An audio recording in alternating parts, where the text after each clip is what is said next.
अगर दुनिया की सबसे ताकतवर फौज के पास भी मिसाइल कम पड़ जाएं तो क्या होगा? क्या ईरान ने वाकई अमेरिका को इस मकाम पर ला खड़ा किया है जहां उसे अपने दिफाई ज़खायर की फिक्र सताने लगी है? और क्या यही वजह है कि वॉशिंगटन अब मुज़ाकरात को ज्यादा संजीदगी से आगे बढ़ा रहा है? जी हां, अमेरिका और ईरान के दरमियान जारी कशीदगी के बीच एक नई रिपोर्ट ने पूरी दुनिया की तवज्जो अपनी तरफ खींच ली है।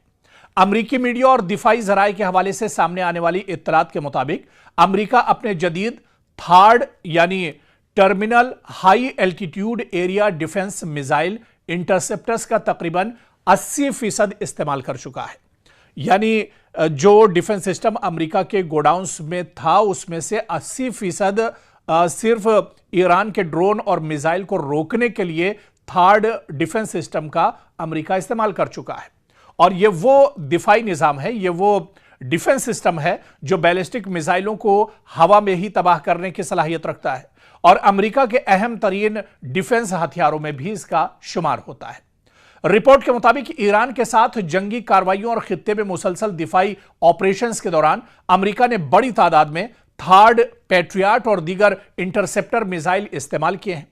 इसी वजह से पेंटागन के अंदर मिसाइल के जो जखीरे हैं, जो इसका स्टॉक है, यह कह लीजिए कि मिसाइल का जो स्टॉक है इसके तेजी से कम होने पर तशवीश भी पाई जा रही है। अमेरिका परेशान है, जबकि दिफाई पैदावार बढ़ाने के लिए अरबों डॉलर के नए मुआहदे भी अब अमेरिका दूसरे मुल्कों से कर रहा है। जो डिफेंस एक्सपर्ट्स हैं उनका कहना है कि अगर किसी बड़ी ताकत के स्ट्रेटेजिक हथियार तेजी से इस्तेमाल होने लगे तो इसका असर सिर्फ एक जंग तक महदूद नहीं रहता, बल्कि मुस्तकबिल में किसी दूसरे महाज पर इसकी तैयारी भी मुतासिर हो सकती है। इसीलिए अमेरिका बैक वक्त दो काम कर रहा है। एक तरफ दिफाई सनत को तेज रफ्तारी से मिसाइल बनाने का हुक्म दिया जा रहा है और दूसरी तरफ ईरान के साथ सिफारती मुज़ाकरात को भी आगे बढ़ाया जा रहा है ताकि मजीद कशीदगी से बचा जा सके। तो जाहिर सी बात है कि अब अगर अमेरिका जंग में और आगे बढ़ता है तो उसकी पोल पूरी तरह से खुल जाएगी। अब उसका जो हथियारों का स्टॉक है और ख़ासतौर से जो डिफेंस हथियार हैं, जो दिफाई हथियार हैं, चाहे थर्ड की बात करें, पैट्रियट की बात करें, ये जो इंटरसेप्टर हैं ये दरअसल अब अमेरिका के पास ख़त्म हो रहे हैं। और जानकार यही कह रहे हैं कि दरअसल अमेरिका बातचीत की मेज पर इसी वजह से आना चाहता है, इसी वजह से अमेरिका बातचीत के लिए पहल कर रहा है। डोनाल्ड ट्रंप अब मीडिया के सामने आकर बातचीत की वकालत कर रहे हैं क्योंकि अमेरिका अंदर से खोखला हो चुका है।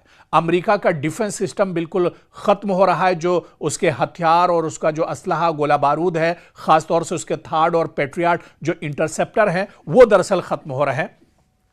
हालांकि ये रिपोर्ट, इस तरह की रिपोर्ट इससे पहले भी आती रही, इससे पहले भी इस तरह की खबरें हम आपको बताते रहे हैं, लेकिन अब जो रिपोर्ट दरअसल अमेरिका से ही आई है, पेंटागन से जो रिपोर्ट आई है, ये अमेरिका के लिए बहुत तशवीश की बात है और अमेरिका कहीं ना कहीं अब एक तरह से परेशान है। अमेरिका ये जान रहा है कि अगर आगे लड़ाई जारी रहती है और आगे अगर ये कशीदगी बढ़ती है तो फिर एक तरह से दुनिया के सामने अमेरिका की पोल खुल जाएगी। अमेरिका फिर ईरान के हमलों को रोक नहीं पाएगा, ईरान के ड्रोन और मिसाइल को इंटरसेप्ट नहीं कर पाएगा। इसी वजह से अमेरिका घुटने टेकने पर एक तरह से मजबूर हो रहा है।